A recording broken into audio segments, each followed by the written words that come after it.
How's the progress on injury coming along? Good. It's really good. I'm probably a little bit ahead of schedule, but yeah, I'm really happy with the progress I've been making, and it's 14 weeks post-op now, and it is going well.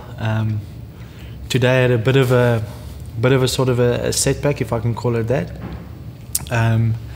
But all the way, since the op, obviously the injury was terrible, but since the op it's just been going so well. No major pain, and yeah, I've been very happy. So today was the first time when something happened that wasn't sort of part of the what was that thing? No, I just a little bit of uncomfortable feeling in my knee, whereas up until now there's been no pain, nothing. So it's nothing major, but you definitely don't expect it to go well every single day. So this is the first time now that it was something that wasn't expected, but like I said, not a major setback. And when you had the injury, what sort of went through your head? Did you think this is it? Yeah. Well, I think having gone through a couple of knee injuries and major injuries before, you sort of know when it's really bad, and this time was no different. So, when it happened, my immediate thoughts were that it's the end. It's the end of my career as such, and the reality is it probably could still be, but for now, or certainly a couple of minutes even after that, my frame of mind changed quite quickly, and I set different goals for myself again. Because the Springbok management was quite glum after that, and you got the feeling that they thought it was really the end. You could just from their body language immediately. Yeah. But by the next day as well, when we met with Henk Meyer, and he seemed a lot more positive. So obviously a lot changed in the sort of first 12 hours after the operation, from initial diagnosis to I think prognosis. And I think also for us as a squad and as a players and management, you become friends and you feel for each other, and it obviously didn't look nice on TV, or if you were seeing it live. So it's never nice when you see one of your teammates getting injured, and probably the guys were feeling the emotions with me, and I think it changes quite quickly as well if you've got a positive attitude. So it did change, and like I said, up until now I'm still very positive that I could still contribute, hopefully. We'll just go back to it in a moment, but you obviously went off, stretched it off, and I don't know where you go into the bowels of the stadium to be treated. And there was also a test match that the Boks lost. Were you aware of the result and what was going on, and was that sort of adding insult to injury as well? It was, hearing that, because I was lying there, obviously got stretched off, and then I heard Cornell got the yellow card, and we were still behind, and then they put the screen on, and we had like 5 minutes left, and we had the line out of the scrum, like right on the on the goal line, and I thought, okay, now we'll do it now. We'll get the try, convert, and win it by 1. Unfortunately, it didn't go that way, and I must say the result at the end of the day was probably what hurt the most. I suppose the only bonus from getting injured was that I didn't have to do the post-match press conference. Yeah. You're so good at them. And then, I know in that week leading up, your little boy was maybe going to be born and stuff, so there was a talk you might go home before the testing. Was there ever a moment's thought where you went, I should have just gone home after the injury? I don't think so, no. Injuries happen, it's part of rugby, and unfortunately you sometimes you just find yourself in a position where you can't do anything about it, and it happened to me. I don't think you take any opportunity to play for your country. I don't think you wish that away, and I was there luckily eventually for the birth of my son, and I added another test match or test cap to my name. The injury is unfortunate, but it is what it is. And just in terms of coming home, and you probably, I don't know what sort of process you went through with the specialist there, but I suppose your first big specialist diagnosis was back in South Africa. How sort of nervous were you before the first specialist meeting, knowing what you might tell you or might not tell you? Yeah, actually not too nervous. I think, like I said earlier, in a way I knew already that it wasn't good, you know, and whether it was just ACL or just PCL or just whatever, you know, it was going to be at least 6 months. So the fact that it was everything, and hamstring, you know, it was much of a muchness really, because the time frame is pretty much the same. And you know, the thing that I was nervous for was the op itself. You know, how that went and what exactly they actually found inside, and the damage of the bone bruising and the cartilage and that, because that's quite significant. And luckily there weren't too much regarding that. So that's my saving grace, and I think that's in a way why it's going so well. Have you ever looked at the incident again? Yeah, numerous times. Really? Yeah. Your stomach? I could only look at it once. Yeah, you know, and even at night, or during, whenever I think about it, you know, you go through it, and you, or I go through it, and I, you know, I get that feeling again where I find myself in that position, and then it just feel everything goes. So it was quite innocuous in a way. It was fake. I think fellas got pushed into you. And yeah, he clean, and then yeah. So if you look at it closely, it's, you know, the fellow coming from the one side, he straightens up my leg, and then like 3-4 guys comes this way and fall, you know, and it's just the angles and the force, and I just got it wrong. Freak. Yeah.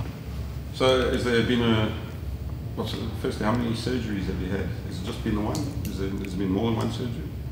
After this injury? No, just the one. Just one? Just the one. So, yeah. How long was that? How long were you under? I've got no idea. Okay. Yeah, I think it was quite, I don't know, probably, I don't know, 2-3 hours. Okay. Yeah. And then sort of how long were you on crutches for before you were able to? So 6-week crutches, and in a brace, and then after that got going again. So you know, it's never nice being on crutches, but had to keep it quiet, keep it still for a while, and then started with physiotherapy quite early, just to get the swelling down, and then your range of motion, and then start training. And you've been through these injuries before. Is it the same doctor that did it, and the same sort of people you've dealt with in the past? Yeah, Spike Erasmus did the surgery, and he's obviously very good with that. I fully trust him, and he did an unbelievable job again with this. So I think it's important, the people that you surround yourself with, and the people that you get involved, that you do trust them. And I've got a good bunch of people helping me from Western Province point of view and from SA Rugby point of view. So I'm very happy with that. Something cool. No, I'll get going. I'll get going. Have you set a broad return date? Is there sort of? Not really. Was there a time frame? I know you said 6 months, but is there nothing more specific than that, really? Well, it's a minimum of 6 months, So I can't see myself getting back within 6. Mm-hmm. So yeah, I'm hoping to maybe July, to hopefully be back playing in July. But it's it's basically taking it at the stage I'm at now. It's taking it sort of a month at a time, and seeing how I am progressing, and then setting sort of goals. And the issue is also, if I do return, where do I start playing? Do you play club rugby? Because July there's no Currie Cup rugby yet. So yeah, it's a lot we have to take into account. But for now, it's just doing my day-to-day stuff, and sort of just making sure that I do my rehab well, and get fit first of all, because that's the main thing. If I'm not fit in time, I don't need to play anyway. We'll get to your sort of average day and training and stuff. But just on a practical level, you came home with crutches, you have an operation, you have a new baby now, so you have 2 little girls. I mean, how difficult has that been? Just especially those first 6 weeks where you were kind of probably not able to drive. Yeah. I mean, that must have been pretty tough. Chaos. As a family. Absolute chaos. You know, we never left the house. And yeah, I didn't see the sun, didn't go to the beach, nothing like that. So not a normal holiday, but good in a way as well. I was at home for the birth of my son, and could at least help a little bit. You know, even though, you know, for the first couple of days I couldn't even hold him. You know, because obviously on crutches and had a lot of pain then. But you know, progressively as I got better, I could help more, and definitely once I started driving, you know, it helped a lot, and you know, I was able to assist. But yeah, I must give credit to my wife for the way she handled it the first couple of weeks. Yeah, I can imagine it couldn't have been too much fun. Yeah. So what's your average day sort of looking like in terms of what do you do? You know, you've got obviously the Stormers at their camp, so how do you train every day? What's your... Yeah, so rehab probably consists of about 3 to 5 hours a day, which would include physiotherapy, you know, manual physiotherapy, rehab, which would be the building up of the muscles again, strengthening it, you know, and then our cardio as well, getting range back in the knee, you know, all of those things. So, and icing it as well. And where are you doing that, John? Well, I'm basically in three centres. So Brenna Naylor, who's our physio with the box, so I'm spending most of my time with her. So she's been doing some great work with that. She's based at the Western Hotel. So between SAS at Stellenbosch and the HPC here in Belleville. So between the three, I've been working, and then obviously from a sponsors and Western Province and Springbok point of view, there's a lot to do as well. You know, so you would think that I've got more time now because I'm not playing, but I've actually been busier than ever, because everyone wants their slice of the cake now as well, and I think I've got that responsibility also towards the sponsors to do as much as I can. So I'm definitely keeping very busy, traveling a lot, yeah, and I think in a way it's also easy to start setting up a couple of things for post-rugby, because, you know, I don't have many years left. So sometimes these injuries aren't good, but sometimes it actually comes at a good time, and like I said, I can now focus on that and also focus on spending time with the family. I mean, if there wasn't a World Cup at the end of this year, has that in some ways made your drive even more, your determination more to get ready, and maybe spurring you on when it's getting tough in rehab? Yeah, I think that is the main sort of thing I'm working towards. But also, I think I've still got something left to give back, you know, on the rugby field, and I think I still enjoy it enough to put my body through this to be able to play again. So, World Cup is a massive driving factor, but I think the fact that I would like to play rugby again is more so the one that I'm pushing towards. Getting about World Cup, and let's say everything goes according to plan, you play again at whatever level. Will you continue playing beyond 2050? Yeah, I would like to. You know, I would like to play at least one more season.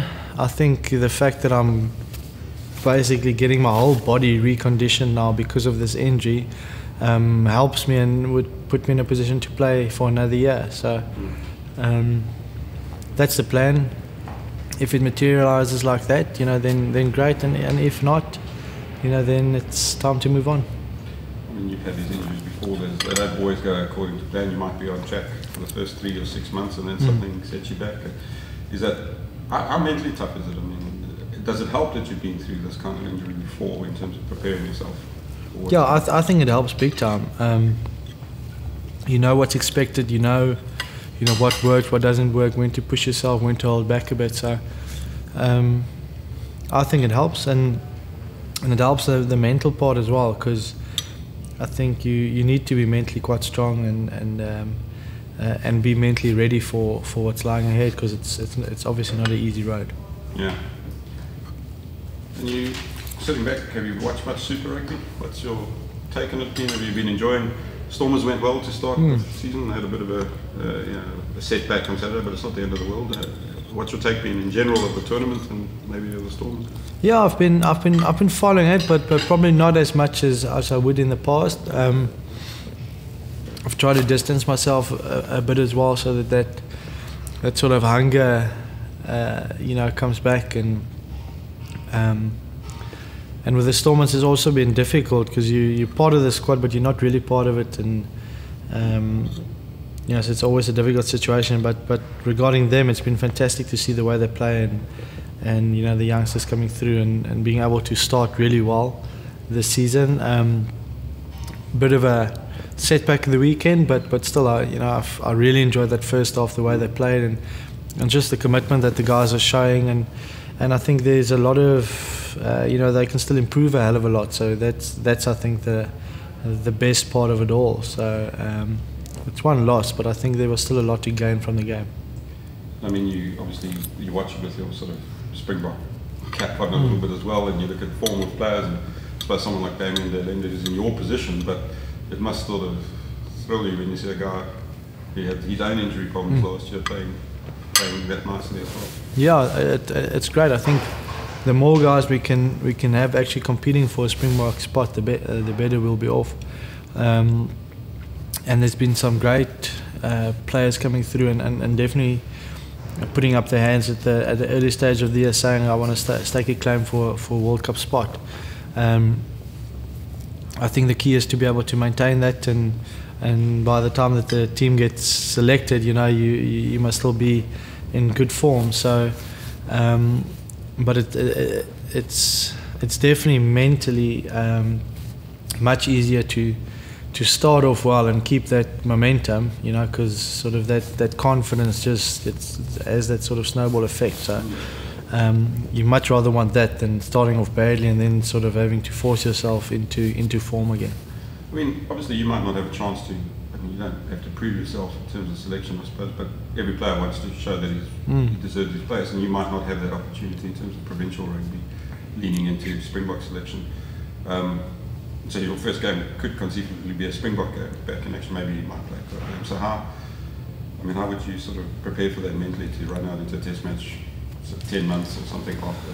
Yeah, it's still a long way off, but I think the right decisions will be made, and I think it's about being fair, and I would like to, every single game that I play for whoever, I'd like to know that I'm good enough to play, and they've proven that I'm good enough. So I definitely don't expect any free sort of tickets to get into any team. I'd like to prove myself, and whichever platform I must do that at, I'll do that. So I want to know when if I do get into the World Cup squad, I want to know that I'm the best and I can make a positive contribution to the team. But in some ways, like you said, your body's getting a nice sort of break. I'm sure the shoulders and the knees and the ankles and everything else that might have been aching, groins. You'll probably be as fresh as you've ever been when you do eventually get back on the field, whenever that might be. For years, I would think you probably you won't be as fresh as you might be in August of this year or something like that. That's got to be sort of quite a positive thing going possibly into a World Cup in September. Yeah, it is, and that's why I think you have to take the good with the bad. It's never nice to be injured, but I think there's a lot of positives that can come from it. If I had to get this injury, let's say now, then my chances would have been really slim to make it. So, there's still a chance, and as long as I know that I can still make it, then I'll put everything into it to be able to make it. Well, speaking of that, every weekend, everyone who's interested in South African rugby and watches it through the fingers, you worry about players getting injured. And this weekend, Peter Steph du Toit's probably. He's done his anterior cruciate ligament, so he might possibly not make it if he's even in the frame. And how do you feel for teammates that are running out of time, and you know these injuries are going to happen? As a Springbok captain, you could lose a key player at some point, a Bismarck or anything. How difficult is that for the squad to sort of cope with, and sort of how much do you get involved in maybe speaking to players or speaking to management? Yeah, I like to And I spoke to Peter Steff yesterday as well, and unfortunately, in a way, it happens, you know. But I think not only as captain do I know sort of what they're going through, but also because I've been through it in previous World Cups. So I really do know what it feels like to miss out. And I think those guys, we're probably still at a stage where no matter what injury you can get, you can still make it. You know, there's still a chance. But that it's getting shorter and shorter. So it's all about what you want to achieve, and also looking at the individual and taking a guy like Peter Steff, you know, he really wants to be part of it and be in a position to take part in this World Cup. But the reality is that if he misses this one, he might be able to play another 3 after this, you know. Mine's very different. I don't have another choice or another opportunity. So you do feel for the guys, and you'd like to give them as much advice as you can, but essentially it comes down to the individual and what he really wants out of it. Yeah, and I mean, just in terms of boxing, are you getting involved in any sort of planning and helping with looking ahead, even if it's just in the back, a role in terms of analysing or looking at ideas and strategies and plans for the actual 2 months of the tournament? Yeah, not really at this stage. You know, the planning's been done, our accommodation, our training, everything's been set out, and you know, they're quite meticulous when it comes to that. So you know, that's been done, and for me the focus is on getting right. So you know, once I'm selected again, I suppose then I can give more input. How much communication do you have with the box management at this time of day? I mean, I know you're dealing with the medical stuff, but I mean, like with the coach and so on. It's touch base with you from time to time? Yeah, every now and then, and obviously the camp that we had and the camp's still coming up. But besides that, not too much. Just a message every now and then of encouragement. But I suppose that's it at this stage. But the support that I've been getting has been fantastic. But from a purely preparation and analysing point of view, not much at this stage. Well, do you have any? Do you think that if you get back to full fitness, you won't have lost any pace? Do you know any of those kind of details? Will you only know once you? Only time will tell. Yeah. You'll be a year old as well. Yeah.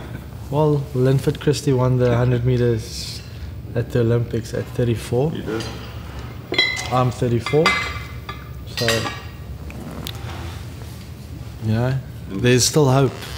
Well, you must have watched a bit of the Six Nations and all of that kind of stuff. Just Northern Hemisphere, Ireland going well, Wales going well, England going well. I mean, it's going to be a tough tournament, isn't it? I mean, yeah, I think this can be one of the best World Cups ever, and definitely, I think it's, whereas in the past it would be like 3, maybe 4 teams that can actually win, and I think this time around there actually are 6 teams that's good enough to be able to win it. So it's it'll be a good tournament, and you'll have to really be at your best to be able to win this one. And I mean, there's no easy games anymore. Even Samoa and Scotland up there, you know, in your group, Japan. Yeah, even Japan have beaten Wales. You know, USA is sort of upcoming nation. Scotland doing well under Vern Cotter. You know, Samoa never easy. So yeah, it's 7 games you need to play, and you have to be at your best every single one. The Boks have got a tough draw. I mean, let's assume all goes according to plan. You're going to play a very tough side in the quarterfinals. One of, could be Australia, could be England, could be Wales. And if you win that, you might have to play the All Blacks in the semi-final. So it's a really tough way to win the World Cup. But is it just simply 7 games? You don't care who's on the other side? Yeah, and it never pans out the way that you think it would prior to the competition. So if you want to be the best, you need to beat the best. And you know, I think if you want to be number one, the best way to win it is to beat 2, 3, and 4 in sort of the quarterfinal, semi-final, final. So it doesn't matter who we play; you just need to win. And do you think the South African team's going to win Super Rugby? Well, I think it's been a closely contested campaign, and the Bulls are getting better now again after starting off slowly. The Sharks back to winning ways. I think the Sharks probably have one of the strongest squads in the competition. So hopefully they can get firing. And the Stormers, I think it's really showed the intent and the desire that's in there, in the squad. So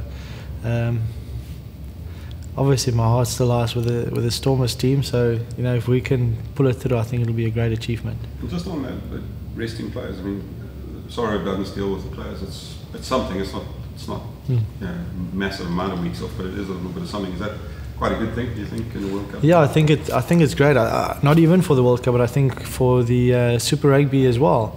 It is really tough to perform 16 weeks in a row. To play 16 games and then to go into playoffs. So in a way now, by forcing the guys to rest, hopefully you can actually get the best out of them when they do play, and not have them sort of idling at 70-80%. Well, good luck. Thank you. So goes according to plan, and you get all your targets along the way. Thank you very much. And we'll see you in October. The trophy. I'll be there. I'll be there, either watching or playing.